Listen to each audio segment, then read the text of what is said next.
Dave Batista has called out WWE over the booking of Asuka recently. Let's get to this first article here with the wrestling news and rumors for today. Batista calls out WWE over Asuka booking. Former WWE champion Batista showing public support for Asuka once again. The WWE Instagram account posted a clip of Asuka losing the non-title match to Raw Women's Champion Rhea Ripley on this week's Raw. The Animal responded and called out WWE booking of Asuka. Seriously, jobbing out Asuka, rolling eyes emoji, WTF. That would be what Batista wrote in the comments section. This isn't the first time Batista has supported Asuka on social media. In May 2020, after Becky Lynch relinquished the Raw Women's title to Asuka before taking time off for her pregnancy, Batista retweeted a clip of the segment and called Asuka his hero.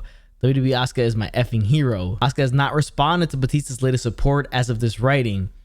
This Sunday's WrestleMania Backlash is going to have the triple threat match. So he is not a fan of Asuka being kind of the afterthought, and the way she's been booked, he has a lot of credence here because the way she was booked during this whole championship run that she had was pretty bad. Ever since she received that championship from Becky Lynch when Becky Lynch left for her pregnancy, terrible booking in general. None of it, what she did, really felt that important. And to be honest with you, none of it really made a ton of sense as to how that whole thing went down. And Rhea taking the title off her was the right move. Now, I think she should have took some time off rather than being the kind of the third wheel in this Rhea Ripley, Charlotte with Asuka their feud to have the triple threat at WrestleMania Backlash. Nobody thinks she's going to win that match, so she's kind of just there. Now, her losing to Rhea Ripley on Monday Night Raw didn't make a ton of sense, but again, she should have lost, but not clean. That's the problem, I think. Now, you saw that Bobby Lashley took on Braun Strowman, then he took on Drew McIntyre, so they had the triple threat competitors facing each other in singles matches, both on the men and the women, so it shouldn't have been her losing straight up clean. It should have been something else, maybe a smodgy finish or something like that. Batista is extremely upset by this. He's a big Asuka guy. So, I mean, I don't know. I think she should have took time off after WrestleMania instead of being kind of put back into the title picture immediately. I think she needed like a little bit of a refresh to come back as like a major player. Because remember, her booking since she showed up on the main roster been very poor compared to her booking back in NXT. Let's get to the next story here. And it's from last night's AEW Dynamite. There was a scary moment between the Pac and Orange Cassidy match to see who's going to be the number one contenders to face Kenny Omega at Double or Nothing for that AEW championship. And it was on a Liger bomb that Pac would hit on Orange Cassidy. Seems that Orange Cassidy hit a little bit too high on the landing, landed up on the top of the shoulders, neck, head area. And it's saying the word is he was legitimately knocked out. You can tell something was wrong as soon as the move was hit, because you could tell by Pac's face, Aubrey Edwards, the referee, checking on Orange Cassidy afterwards, and them kind of wasting time, killing time, going to commercial as Pac was just, kind of walking around the ring, grandstanding and all that, killing time for Orange Cassidy so they can check on him, see if he's okay. And then they ended up calling an audible, which the match was planned to be a 20-minute time limit draw to a no contest, so that it would be the triple threat match due to the 20-minute time limit draw to a no contest. But instead, they had Kenny come out, hit Pac with the belt, then caused like the no contest there where both guys couldn't answer the 10 count, thus making it a triple threat. But reports are that Cassidy is okay after the spot. It was a scary spot. Good to hear Cassidy's okay, because then it keeps the triple threat match intact. It's kind of interesting they will still make the triple threat match then, not knowing if Cassidy was seriously injured or not, because if he was, you would have to kind of audible again. So audible to audible. But they called an audible. It was still the same kind of result they wanted in the end, but they needed Kenny to come in and kind of cause that spot so that, you could protect Cassidy just in case he was seriously injured. But thank God he's not. And it seems like the triple threat match at Double or Nothing between Cassidy, Pac, and Omega is still in the works, still will go down, barring any major setbacks. But it seems like Orange Cassidy, fortunately, is okay after that scary bump. Let's get to this next story, and it's a big one. WWE reportedly holding events with fans in July. WWE is reportedly scheduled to hold ticketed live events in July. It was just reported by Matman Podcast, which recently broke the story on WWE NXT moving to Tuesday nights, that WWE has main roster live events planned for July 16th and July 19th. No other details were provided, but it looks like SmackDown may be the first main roster WWE TV show to return with fans, as July 16th is on a Friday. This has not been confirmed, but Saturday and Sunday could be non-televised live events, while the Monday, July 19th date could be a live Raw with fans in attendance. It was recently reported that WWE had talks about possibly holding a set of weekend live events as a test for the return to touring. If true, this July 16th and the 19th weekend tour could fit that description.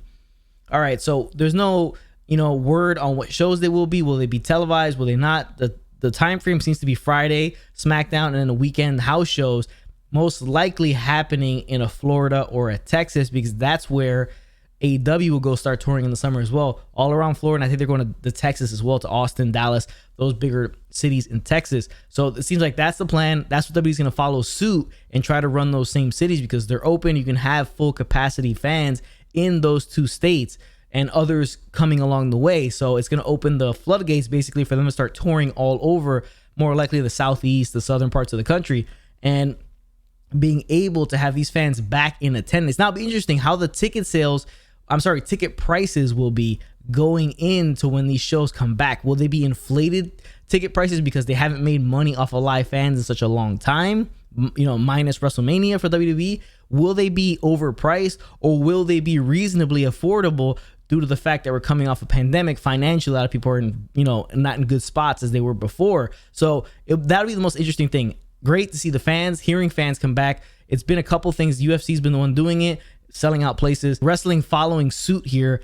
And it's great to see a return to normalcy in terms of coming back to arenas and watching shows. Again, the rumor is SummerSlam might be in Madison Square Garden this year, so that would be cool. I'll be able to go to that one. So we'll see how it goes forward, but it'll be interesting to see. I want to see the ticket prices and how they come out. Will they be affordable, reasonable ticket prices, or will they be really inflated and overpriced tickets because they are returning back and it's such a hotly anticipated thing that they could probably sell these tickets for a lot more? But depends. That'll be interesting to see how these ticket prices will end up working out. But let's get to the last story here, and it's a big one because Zelina Vega reportedly returning to WWE. Zelina Vega, real name Tia Trinidad, is reportedly headed back to WWE. Vega was at the Performance Center in Orlando on Thursday of this week, according to Fightful Select. Word is that Vega was at the Performance Center for some sort of filming with the company. It was revealed that Vega was filmed walking to the Performance Center with Simone Johnson, the daughter of The Rock. There's no word on if it was some sort of supplemental footage being filmed or if there's a plan for Vega and Johnson. Social media posts from earlier this year indicate that Vega and Johnson are friends and they have posed together for Aleister Black's Black Mask clothing company. WWE announced back in February 2020 that Simone began training at the Performance Center. It was then announced in May that she had signed a contract. Simone still has not made her WWE NXT debut, and it's been reported that she likely won't for some time as she trains and learns the sport. Regarding Vega, Wrestling Inc. recently learned that her WWE return has been planned for a while now, before WrestleMania 37. There's no word yet on when Vega will be back, but we will keep you updated on her status. All right.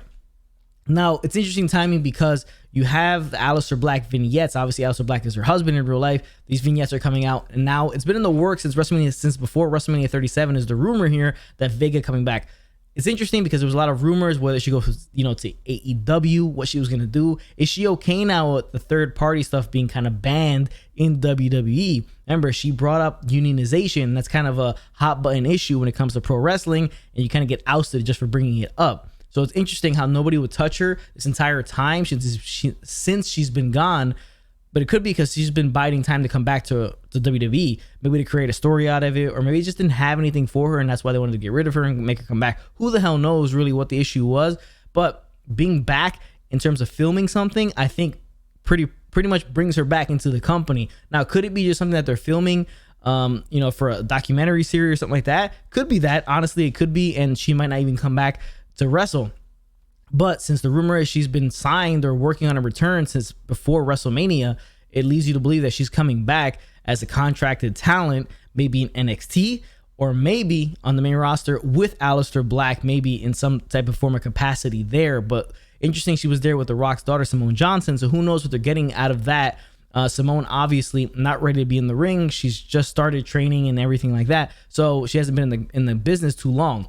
Interesting to see how this will turn out with Zelina Vega if she comes back. What is her role? Is she in NXT? Is she on the main roster? And does she have any lingering heat with anybody that may cause some issues when she does come back? So it's a big story here because remember, she was a big release. When she was released, she was making a big fuss about the third party stuff. She wanted OnlyFans and all that stuff like that. Whatever the case may be, Twitch, all that stuff. She was making good money off of that. Obviously, WWE has stopped that. Everybody stopped twitching. So it is what it is. Maybe she's okay with it now. She just needs to come back. Who knows? But it's interesting timing because Aleister Black's vignettes have been premiering on the show. So her coming back, it makes a ton of sense. But we'll see what happens in the near future with Zelina Vega, what her role may be, if she's coming back full time, if she coming back for something else, maybe for the network, or if she's coming back in ring. But that's the wrestling news and rumors for today, May 13th, 2021. Make sure you tune in tomorrow night for news and rumors dropping at 7:30 for Friday, and then the Friday night SmackDown review and reaction